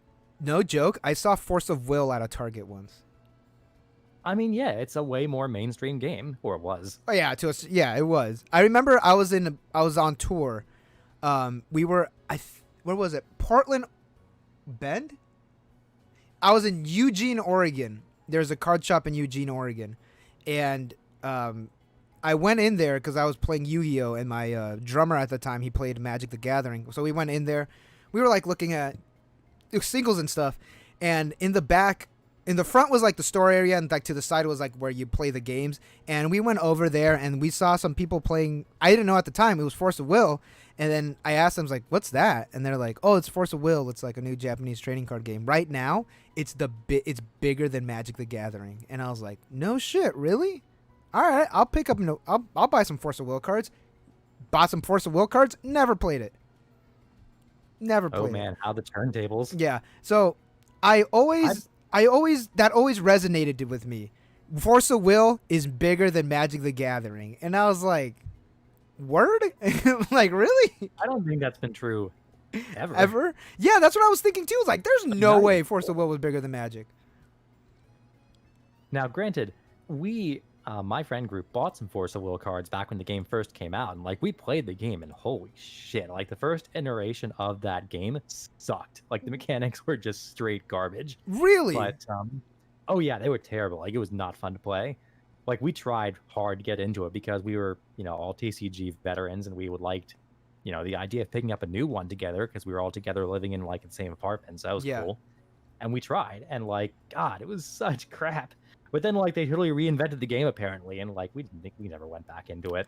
Yeah, that's what I heard too. Like, and my typical card game group, we whenever there's a big anime convention in California called Anime Expo, we went.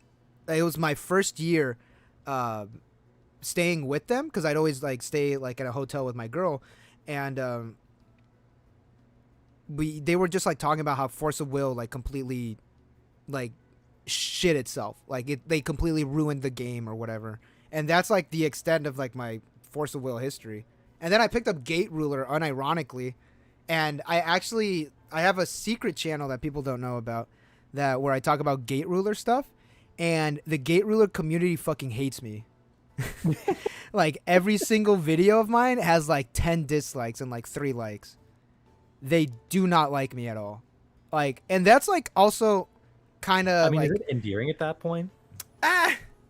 I mean, it only has 9 subs right now, but 10 dislikes. Someone's looking for my videos at this point. Another But topic on that kind of thing, though. Have you seen that Wycross is coming to English? yeah, I talked about it like, wow, like fucking 3 months ago, 4 months ago when it was announced. When I'm still trying to find time to try the game out because, like, I definitely like some aspects of how the game looks, and it looks fun. yeah, I was going to buy into V-Cross, and then I got into Gate Ruler, but then I'm like, well, Gate Ruler hates me. Maybe the V-Cross people will like me. But then again, I'm only going in because it's in English. I know you want me to show Wycross, Osiris. Oh, hell yeah. Please show V-Cross. Website and Facebook goes up tomorrow? Really? Because, like, they announced it in the Japanese live stream. So, and there was no Twitter or anything for it. So I just had to get, like, on the V-Cross, like, hey, V-Cross is coming to English. I heard it secondhand from this YouTuber called Maniac's channel. I follow him on Twitter. I followed him. Hey, for the record, I liked Toya before he was popular. I subscribed to his channel when he only had 600 subs. So that's my little Fedora tip right there. But I always try to annoy the shit out of him on Twitter because I want him to like notice me. And I'm almost certain that he's blocked me and I just don't know it yet. Where am I going with the story? I forgot. Oh, I got the news that Wycross was coming to English because of him. Yo, Osiris, did they show any of the translated Mama cards yet? They showed fresh info literally this morning on their live stream. Picks a product and an announcement. Well, welcome to the Vycross stream. No, we just give it a sec. There's a small delay. Nothing on Mama. All right. Nothing on nothing yet. Too bad. Yeah, unfortunately. So, I don't know. From the way that I see it, is that I'm going to speak very broadly and I'm going to put some assumptions on you. That you and I are kind of in like our own little bubble when it comes to Weiss Schwarz YouTube. That we're more geared towards like the casual players. I am absolutely geared toward casual players. Yeah, and then like we have like the cats at Burn One or Pittsburgh, the Clock Tower, Stock Swap. They all gear more towards like the meta competitive play side, would you say? Oh yeah. I think Pittsburgh does a good job of like towing the line sometimes in their videos just to give them credit where credit's due. I think they make their videos pretty accessible if you're either meta or new players. Mm-hmm. Like you can kind of understand what they're saying. Yeah, and oh man, I forgot what I was gonna ask. Now, granted, like the niche I try to fill is not so much geared toward like news and events and meta talk. I really would like to be, or at least try to gear myself to be an informational channel. I like presenting solid, researched, not necessarily research. That's the wrong way to say it. Like put together. Yeah. Easy digestible information for people who want to be a little better at the game, for people who want to get into the game, people that want to get in sets and like want to see what stuff's about. That's what I'm aiming for. Yeah. That's kind of like how I wanted to, because I wanted to fill in that niche because I watched a lot of Yu-Gi-Oh before, like a lot of Yu-Gi tubing before I started making Weiss content.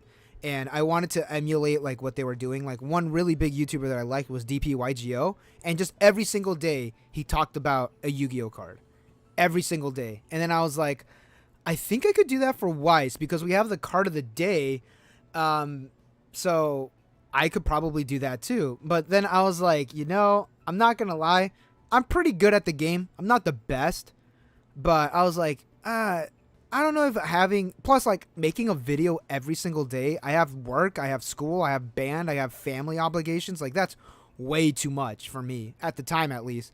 And so I thought that I could still try to make videos for like a casual audience, because what I wanted the most was just to get people to play the game and be like, well, like have the game more out there. And I think that having all the unboxing videos for Weiss, because like I don't know about you, don't do Everyone unboxing. loves a good unboxing. Yeah, I've like most of my best videos are unboxings, and so like now like in my unboxing videos I try to like, here's the info on the game or like the set before I get into the unboxing. Like for the Persona 5 unboxing, that no, not Persona 3 Weiss Schwarz Chronicles, that one I gave like info on like what this was before like I actually opened the damn thing. And I think that I'm gonna start trying to do that, because I'm gonna try to be less meta about everything. Oh yeah, I mean, I'm very I hesitant think- to put my opinions on like any individual card out there because Yeah. not only do I consider myself not to be an amazing player by any stretch of the imagination, I have had some really terrible wrong takes in the past. Like, let me I've- tell you 2 stories, Go ahead. just for the entertainment. So, back long ago, I used to know, not like no, but I had met Kit in person from Burn One. He was like a friend of a friend. Oh, really? And like I ended up like on the Burn One podcast at some point. This was back when Konosuba 2 was coming out, and we had spoilers for like the new level 1 combos and the new level 3 combos. People were talking about it, and everyone's like, "Man, Bunny Union's so good." And like, of course, Bunny Union's so fucking good. That card's amazing. And I was like, "No, dude, that Aqua that you pay 1 and top check 3 top and check add 3? all the characters, that's so broken." I love Like, that card. everyone's gonna. Oh man. I thought that card was so good back in the day. I got some bad takes for you too when you're done with your second story. Second story is that back when Attack on Titan 2 was spoiled, I thought for sure that the Krista level 1 combo on the gate was better than Aaron. Oh my god. Because I'm like, yo, like the resources gained, the free stock, the maneuver gear, like my god, that's so good. Wow. I could see why And that's a it's on bad gate? take. Yeah, I can see why that's a bad take. Yeah, a terrible take, obviously. And like to this day, I'm hesitant to put like a hard opinion out on cards just because I know that there's so much about the game I don't understand. Yeah. Like, just to put this in context for anyone who does not know, I think I spend roughly 10 times the amount of time making Weiss Schwarz videos than I actually play Weiss Schwarz. Oh my god, really?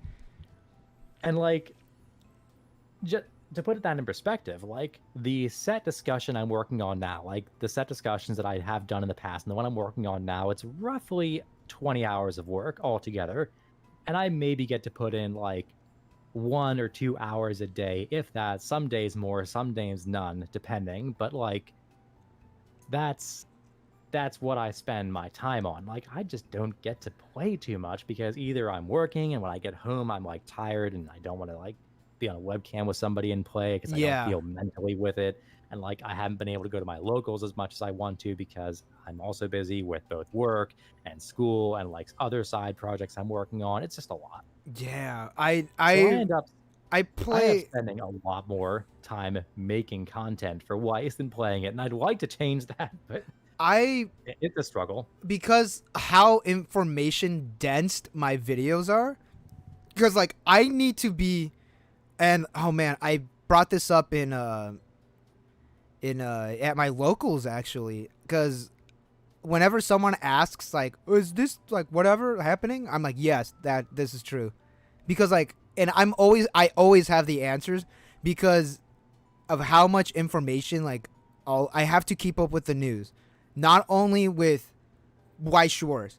I got to keep up with every single Bushy Road property, like what's happening in Bang Dream, what's happening in Argonavis, what's happening in Vanguard, because Jesus Christ, somehow can you like imagine? everything, dude, my life is a fucking nightmare. It's like how everything is just like coincided together. Like I posted on Twitter that if Bang Dream gets the okay, this is an example. I posted on Twitter that if Bang Dream gets the Zombieland Saga event, the game Bang Dream gets the Zombieland Saga event, there is a 90% chance that we're going to be getting Zombieland Saga R in English. The reason is because in another Bushy Road game called D4DJ, they had an event for quintessential quintuplets. And when that was brought over to English, the next day or like 2 days after, quintessential quintuplets for English was announced. Dude, this man can read the writing on the walls. He just knows. I never miss. Because I have to Dude, be. I was convinced for a long time. I had a moment like that not too long ago where I heard the news that Bushiroad acquired Frontwing, the visual novel company. Mm-hmm. And I was like, this could only mean one thing, because there's only one reason I can think of to buy Frontwing if you're Bushiroad, and that's for the Grisaya property. So, like, they've got to be doing something with Grisaya. And they did announce another set of Grisaya for JP. But, back then, I really thought it meant that Grisaya was coming to English, and that definitely would have been a deck I max rarity'd. Oh, you're a Grisaya guy. Yeah, there's a lot of people in my chat and like that are Grisaya fans. So another thing that it's still speculation, but Alex, I'll answer your question. In English, we are not getting signed cards. And I made a video talking about like the lack of signed cards in English, Weiss Schwarz, and one of the reasons I said was like, oh, it's probably like too expensive.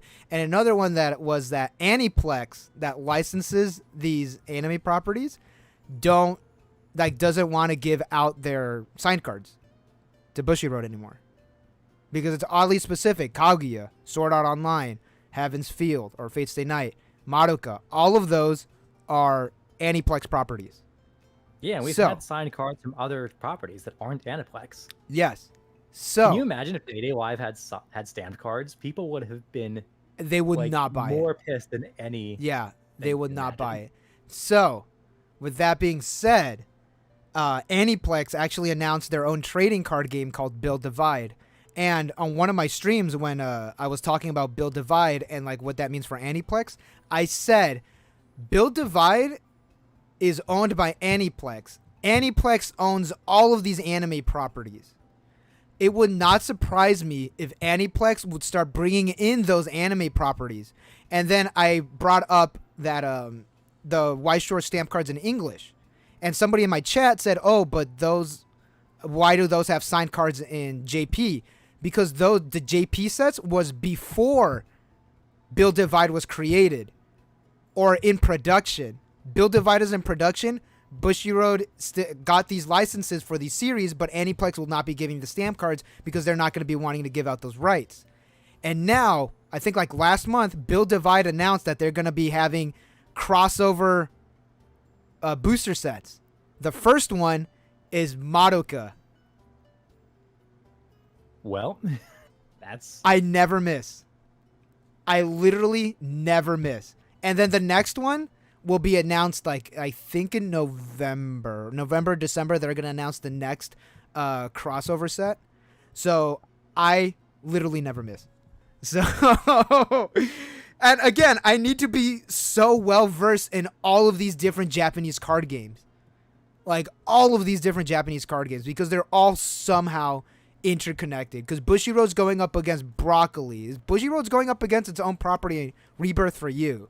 Like, for series. Nuts. Yeah, which is, that's so fucking baffling to me. Which, like, I can't believe the invention of Rebirth for You. I really can. I am completely baffled as to why they made that card game. Do you know that it's a reboot of a different card game? Yes, I do. Yeah, Victory Spark Versus, which is another dead Bushiroad property. There's so many dead Bushiroad like trading card games, it's insane. There's Buddy Fight, Dragoborn, Luck and Logic, Victory Spark Versus, Chaos. Hold up, I'm missing one. Monster Collection. Spend the budget that they spend developing these other TCGs on Weiss Schwarz, it would be like a pretty decent game in the US, like sizable, I'd imagine, if they spent that money publicizing Weiss. Well, well. The thing is, that's JP Bushiroad though. That's not English Bushiroad. JP Bushiroad, but like, dude. Weiss Schwarz is saying, one of some the of most that money, popular card games in Japan, which is fucking insane to me. right? It's like Some the of that fourth or money in the fifth. US, because like Rebirth for You, like what is that in Japan even? Fucking where you dump Toho and New Japan Pro Wrestling, I guess. Like there's, like, unfortunately. How do you keep making? Weiss Schwarz is one of the biggest card games in Japan. So like, if you already own one of the biggest card games in Japan, why would you introduce competition with your own shit? Money. I tried to do my best How? Mr. Krabs impression.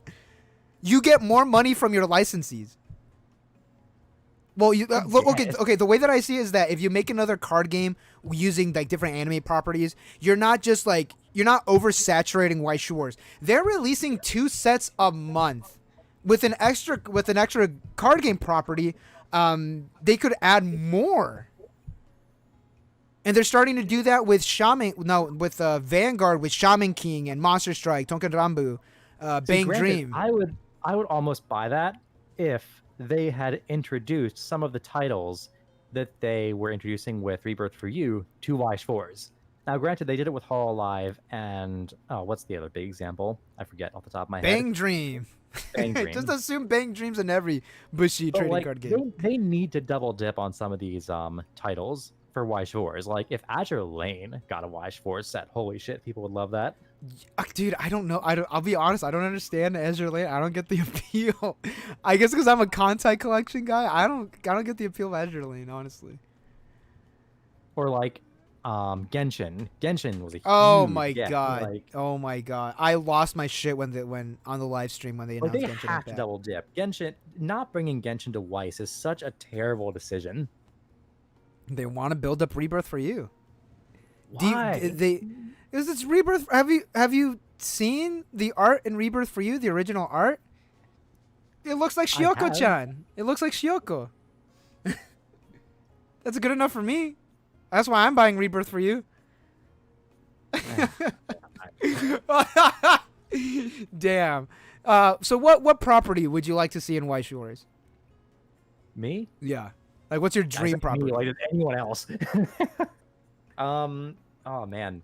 See, my favorite properties are already in Weiss Schwarz. That's really tough to answer.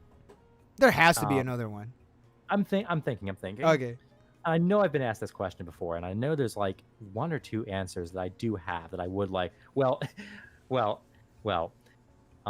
one thing that I would definitely buy a case of if it ever came to Weiss Schwarz is interspecies reviewers. Motherfucker.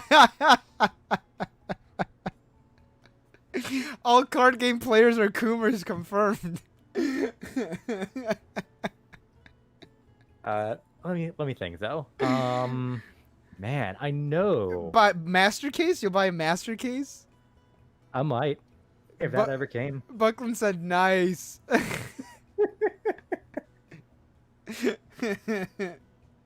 Oh my god. Oh man, I'm trying to think. I haven't watched terribly much in the recent past, like last few years. I mean, my biggest ones would be Gurren Lagann, my favorite anime ever. Oh yeah. It's already came. Fate, really hard into the Fate series, and played Fate Go for years. Finally kicked that habit, but still really like Fate, and Fate is in Weiss Schwarz to no end. I really like Overlord. Overlord's in. I own a max ready deck of Overlord. And oh man, I really can't think of too much else that I personally would like to see come to Weiss. Like all the stuff that I want out of Weiss Schwarz is in JP. Yeah. But has not come to English. Like I would really like to see Grisaya come over. That would be a huge thing on my list. I would really like to see, and this is like old school, this will never happen, but like Dog Days. Oh my god, dude, what the Dog Days? When the fuck was that released? Dog Days was like when that show came out, I just found it so healing. I love that show. When was Dog Days released? Holy shit. That's like year 3 of the game existing, right? All right. I remembered it. the thing that I think needs to come as an English Weiss Schwarz exclusive set next. Coco, get out of here.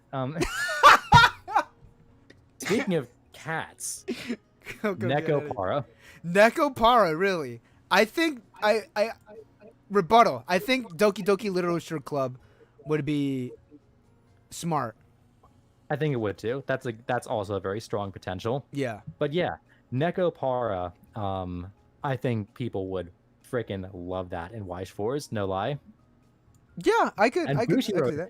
Bushiroad actually already has Nekopara licensed sleeves. Like they have some of the art licenses.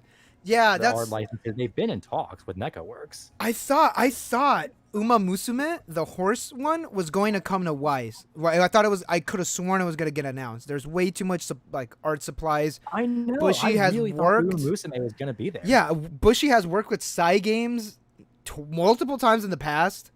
I thought, even in Shadowverse, there's like Bushiroad properties in Shadowverse. This will never happen because it's just too big of an IP. But one thing that would boost Weiss Schwarz really off the deep end, if it ever got the title somehow, and maybe this will happen when its own card game eventually does die, because it absolutely will. Quote me later on that, obviously, because I'll be dead wrong about it. My Hero Academia. Oh, yeah. It's never going to happen, but yeah. No. Oh, definitely. And, like, it has its own card game, but, I mean, I cannot see that card game surviving for more than, like, a year or two. Yeah. I'll be honest, I'm amazed Weiss Schwarz has survived this long. There's, like... You know, there was a point, like, 2 years ago, year and a half ago, when COVID first started, that I really thought Weiss Schwarz might peter out. Just because of everything going on, because there hadn't been terribly much in terms of, like, strong announcements, and, like, they brought over some already big titles, but then, like, holy shit. Like, when COVID was going, they announced some really big stuff, and then, like, they kept announcing big popular titles, and, like, now, so much good stuff is coming down the pipeline. I'm really excited for the game's future. Yeah, and Alex said, as a guy that thinks about marketing for a living, if Weiss made a big push into social media marketing, they would crush. It's very hot bake right now. Oh, yeah, definitely. I know on Twitter... Bush really makes, like, zero effort on that front. The Weiss Schwarz Twitter sent some cosplayers some stuff to, like, promote 7 Deadly Sins. Like, it's like yeah, I remember seeing that picture. That's a step in the right direction. Go on. That is definitely a step in the right direction. Cyrus said Hololive is going to... Hololive is going to save Bushi Ian. Yes. It absolutely will. It definitely 100% will. Have you seen the full art cards? Yes. Full art... Holy shit. These are box topper PR cards, dude. Holy fuck. Consider for a moment that there will be a person who owns the Max Rarity Hololive deck. Dude, I'm so angry. I'm heated. It's not going to be me. I ain't going to be fucking me. I want a couple of the Climax full arts.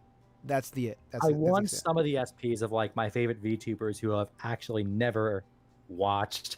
I never actually watched VTubers. You don't? You just like the art? You just like the art? Oh, boy. I love the fan art of, like, mostly the fan art, admittedly. Yeah. Of Hosho Marine. Okay, so... fuck, when was it? Like a couple months ago. I want those Marine SPs. A couple months ago, we had a stream on this channel where it was like a media share stream where people like send me videos and like we just watch it together, and it was nothing but VTuber videos, and it was so much fun. And actually, earlier today, because I woke up late because it's my day off, I was supposed to do an idol stream where we just watch idol videos. Because we did that last time, and it was fucking phenomenal. It was very fun. If Andy, we'll do it a little later. Why not? I gotta send you the playlist of all the VTuber stuff that they sent me. It's super funny. See, I've never been really into the VTubers because honestly, they are kind of that same parasocial relationship you develop with like a Twitch streamer, like a YouTube personality. And I've never been really interested in that kind of thing in general. So, like, VTubers don't really grab me either. Ah. You just like the way they look. I like the design. And again, mostly it's the fan art. Yeah, okay. So, you will be getting those climaxes. I want those SPs because I've got, well, not got officially, but, like, my locals knows that I need to be first in line with cash in hand to order a Hololive case. A case? You're getting a case? I am. Oh my goodness. I'm just getting a box. It just hopefully I get the thing I need. I really am interested to see what the market for Hololive is going to be like. It's gonna I be a really fucking am. disaster. It's gonna be a It is. disaster. It's absolutely going to be a shit show, and I'm going to grab some popcorn and watch it happen. Oh yeah, it's going to burn. Like, 'cause I cannot wait. I can't even imagine what Quince is gonna look like. I cannot wait to watch the financial Weiss tubers talk about Hololive. Oh, hey, speaking of bad takes, hold up. This is two more things. Two more things, and we'll call the stream because I got breakfast in front of me that I gotta eat. Two things. One of the worst takes, I'm not gonna say from who, that I heard was saying that play sets are not a viable investment. Like, I mean, what does investment mean? like it's not good to buy a play set. Like, it's best to just buy the singles. What's the difference at that point? Like, if you're buying the singles for like most of the decks in a set, the only thing you're missing out of a playset is like the stuff that doesn't cost money. So like, why even bother? I get you. Yeah, I see. But then again, like we have like the uncommons, like in Raise Zero, the double rares, Emilia's right now are like $80, I think. And Crazy. Like, who is buying Amelia's for $80? not me. I bought my Emilia's when they were 18, I think. And I really have to wonder. Like, just I don't do the financials often, but I really have to wonder. Like, for all the inflated prices that people are posting these cards up for, like these ridiculous inflated prices, I can't fathom that people are buying like base rarity double rare cards for like $80 and $90. yeah, That's insane. I have my Emilia's in like the cheapest Dragon Shield card sleeves, and like I could tell they're starting to fray, like the card sleeves, so I really need to switch them out. And it's actually the Subaru deck that I played against you. This deck is no longer budget because of those Emilias. Yeah, I saw the Amelia's in it. Yeah, Like, oh, he's serious. yeah. Well, I bought these when they were like cheap, like very cheap, very very cheap. So it's not like I spent $80 for them. Like, holy crap. Even the set from Heaven's Feel Volume 1. Oh, Alex just even commented. Yeah. Crying finishing Heaven's Feel set, Volume 1 playset. Yeah, I mean, I was looking for another spare copy. Funny story, that's one of the reasons I had that reaction when we were playing, because I didn't know I actually owned 3 more copies of that. Coco, get out of here.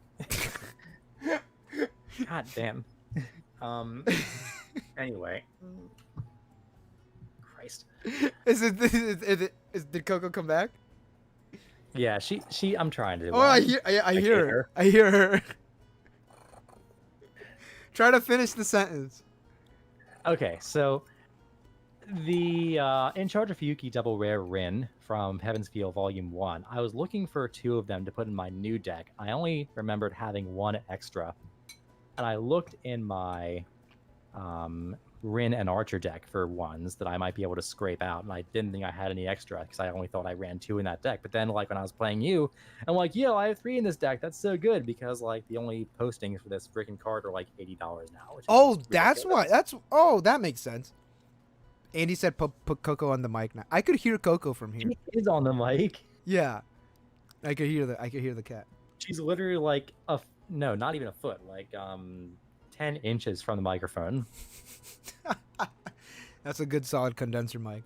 All right, so we've been doing this for 2 hours. We got one last question. And it's a question that I always ask. Do you I always ask the guests this. You think Bigfoot is real?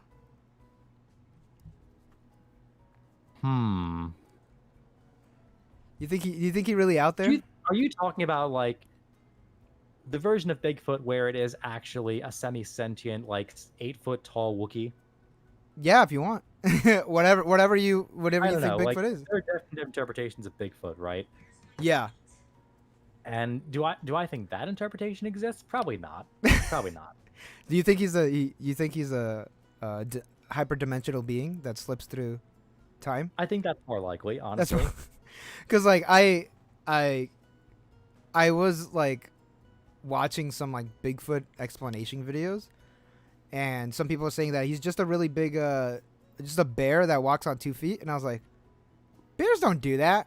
And then I watched a bunch of videos of bears just walking on 2 feet, just like, and I was like, wow, okay. Dude, bears are crazy. Yeah, bears are Now, fucking The reason wild. I asked also is because like this is a really deep dive, but the SCP Foundation lore has like Bigfoot as like a whole species. That's why I asked the question. As a whole species. Yeah, it's crazy. Like they've got a 2-hour video up on this crap. It's nuts. Damn. I don't.